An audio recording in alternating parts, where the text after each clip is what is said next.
किसी ने सच ही कहा है कि जाको राखे साइयां, मार सके न कोई। और यह सच भी है, क्योंकि जिसके रक्षक रामलला स्वयं हो, उसका काल भी कुछ नहीं बिगाड़ सकता। रामलला के रहते हुए उनके भक्तों पर कोई संकट आ जाए, ऐसा कभी हो नहीं सकता। और रामलला अपने भक्तों की पुकार को अनसुना कर दें, ऐसा आज तक न कभी हुआ है और न ही कभी होगा। बस बात है तो आस्था की, विश्वास की। आज हम आपको रामलला के ऐसे ही आस्तिक चमत्कार की एक सच्ची घटना बताते हैं। बात कुछ सदियों पुरानी है। एक जंगल में हिरण और हिरनी का जोड़ा घूमा करता था। वे जोड़ा श्री राम जी का नाम जपते और दिन भर विचरण करते। शाम को अपने बच्चों के पास चले जाते। बस यही दिनचर्या थी उन दोनों हिरण और हिरनी की।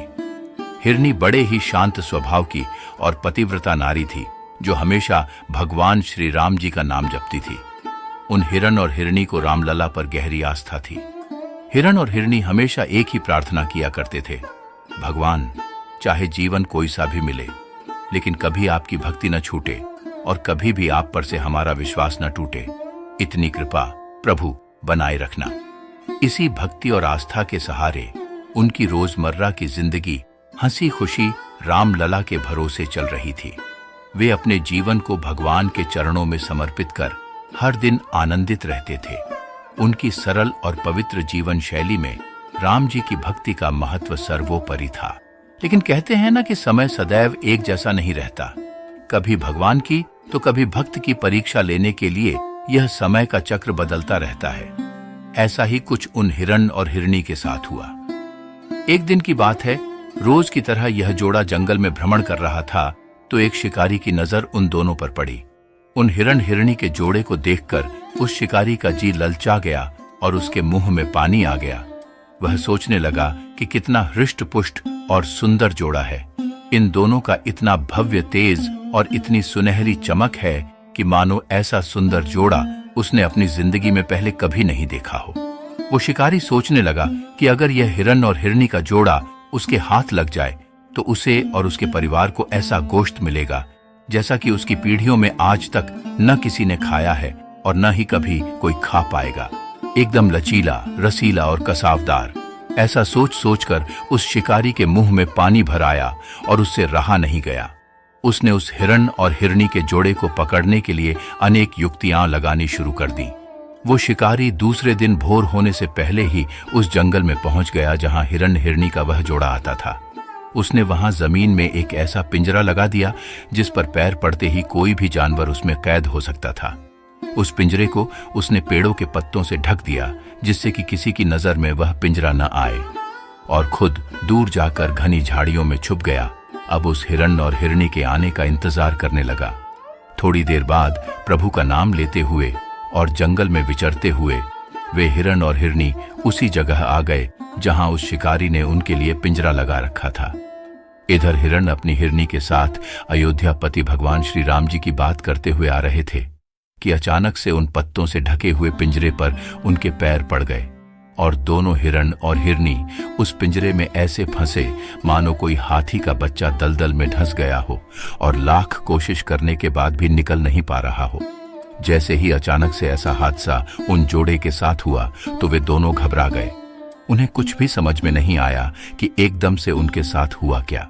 इधर झाड़ियों की आड़ से शिकारी यह सब देख रहा था, क्योंकि वह तो कब से यही घात लगाए बैठा था कि कब हिरण और हिरनी जाल में फंसे और कब वह उन्हें घर ले जाकर उनका गोश्त पकाकर खुद अपने परिवार के साथ बैठकर खाए। शिकारी ने उन दोनों हिरण और हिरनी को अपने घर ले आया और एक बहुत बड़े पिंजरे में कैद कर दिया। फिर खुद वह 2 दिनों के लिए बाहर चला गया, सोचते हुए कि चलो कुछ दिनों के लिए भोजन तैयार है, तब तक मैं बाहर के अधूरे काम निपटा आता हूं। अब इधर जैसे ही हिरण और हिरनी के शाम के टाइम घर जाने का वक्त हुआ तो अपने बच्चों के बारे में सोचकर दोनों बहुत परेशान हो रहे थे और रह रहकर दोनों की आंखों से आंसू बहने लगे और आपस में बात करने लगे कि आखिर उन दोनों ने किसी का क्या बिगाड़ा है जो उन्हें अपने बच्चों से दूर होने की सजा मिली है। हिरनी की आंखों से आंसू बहने लगे और हिरण से कहने लगी, हे पतिदेव, अगर हम घर नहीं जा सके आज तो हमारे बच्चों का क्या होगा? ऐसा हमने क्या किया है कि ये मुसीबत आन पड़ी है? बिना हमारे बच्चे भूखे मर जाएंगे। तो हिरण भी ये सब बातें सुनकर रो पड़ा और अचानक से ही हिरण के मुंह से निकल पड़ा, हे राजा राम, दया करो भगवान, आज हम पर बहुत बड़ी विपत्ति आई है। बिना आपके आज हमें कोई दिखाई नहीं दे रहा। तो हिरणी हिरण से कहने लगी, हे प्राणनाथ, आज मुझे बहुत डर लग रहा है। पता नहीं ये शिकारी हमारे साथ क्या करेगा। अगर इसने कुछ बुरा कर दिया तो हमारे बच्चों का क्या होगा। तो हिरण ने कहना शुरू किया, अब तो एकमात्र सहारा हमारे ईश्वर, हमारे परमेश्वर राजा राम है। वे ही हमें इस दुविधा से बचा सकते हैं। आओ हम मिलकर अपने राम लल्ला को पुकारें, क्योंकि जब हमने अपना सारा जीवन उनके हवाले कर दिया है तो ये राम लल्ला जाने, इनका काम जाने। चाहे ये मारे, चाहे ये तारे, हमारा फर्ज है कि हम इन्हें पुकारें। आओ राम लल्ला को भजें। उसके बाद हिरण और हिरणी के जोड़े ने आंखें बंद करके अयोध्यापति नरेश को पुकारना शुरू किया, हे दीनानाथ, दया करो प्रभु, बिना आपके हमारी और कोई सहायता नहीं कर सकता। हे अंतर्यामी परमेश्वर, आप सब जानते हैं, फिर आपके होते हुए ऐसी दुविधा कैसे आ गई। प्रभु, आज हम जीवन और मौत के पलड़े में पड़े हैं और हम आपको याद कर रहे हैं। हम पर दया करो मेरे दयावान स्वामी। हम आपको क्या बताएं, क्या आपको दिखाई नहीं देता है कि बिना आपके हमारा कोई नहीं है। अगर आप नहीं आएंगे तो आपका नाम डूब जाएगा। दुनिया कहेगी कि तीनों लोकों के स्वामी के होते हुए उनके भक्तों पर ऐसी भारी विपत्ति आई कि त्रिलोकीनाथ को जरा सी भी दया न आई।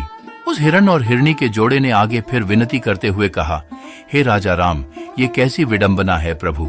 आपने अपने उन सभी भक्तों को उबारा जिन्होंने आपको पुकारा, फिर हमारी बारी देर क्यों कौशल्या नंदन। क्या आपने गरीब शबरी को नहीं तारा बेर का करके बहाना? क्या आपने केवट को नहीं तारा नाव का करके बहाना? क्या आपने द्रौपदी की लाज नहीं बचाई? क्या आपने मीरा का प्याला अमृत नहीं बनाया? क्या आपने अपनी भक्त गणिका को नहीं तारा तोते का करके बहाना?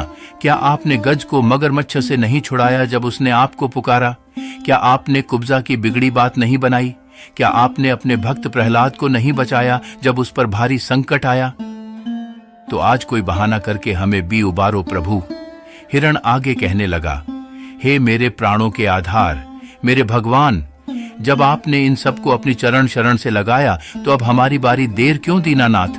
आप हमारे भगवान नहीं या हम आपके भक्त नहीं? हम पर दया करो स्वामी, हमारी रक्षा करो। हमें इस शिकारी के जाल से मुक्त करो ताकि हम अपने बच्चों के पास जा सके। हमारी विनती मंजूर करो रामलला। अगर आज आपने हमारी विनती स्वीकार नहीं की तो हमारे साथ जो कुछ भी होगा उन सब के जिम्मेदार आप होंगे। और कहीं ऐसा न हो कि भगवान की ये दुनिया आपके अस्तित्व पर सवाल उठा दे।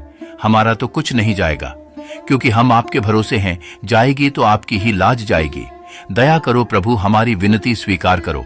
बस हिरण और हिरणी की प्रभु राम लल्ला के सामने यह विनती करनी थी कि राम लल्ला अपने भक्तों की ना सुने।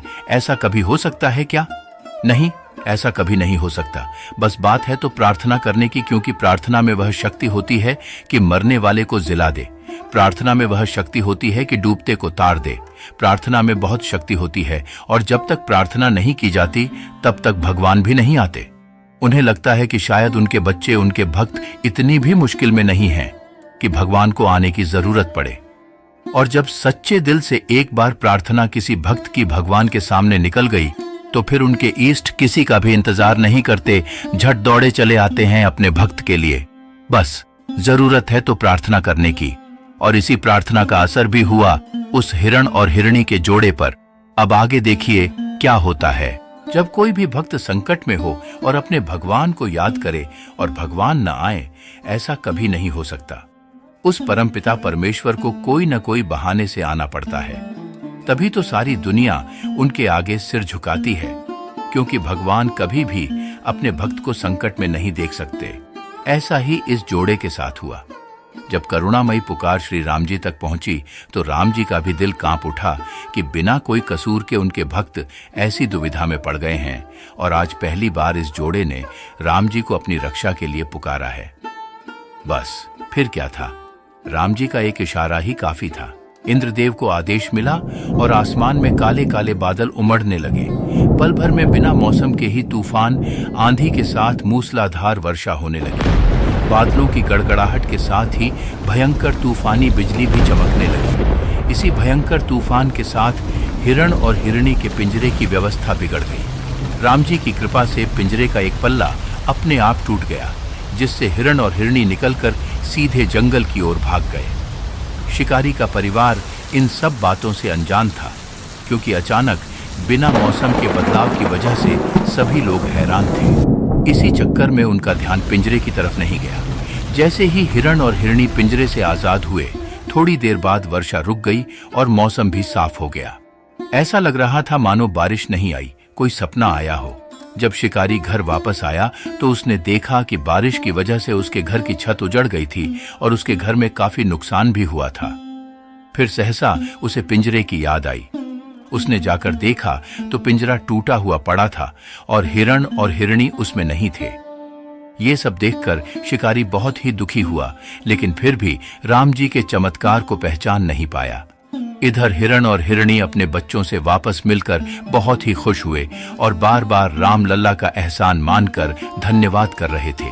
इस चमत्कार के बाद हिरण और हिरणी का राम जी पर अपार स्नेह और बढ़ गया और वे पहले की तरह ही वापस अपने राम जी की भक्ति में लग गए।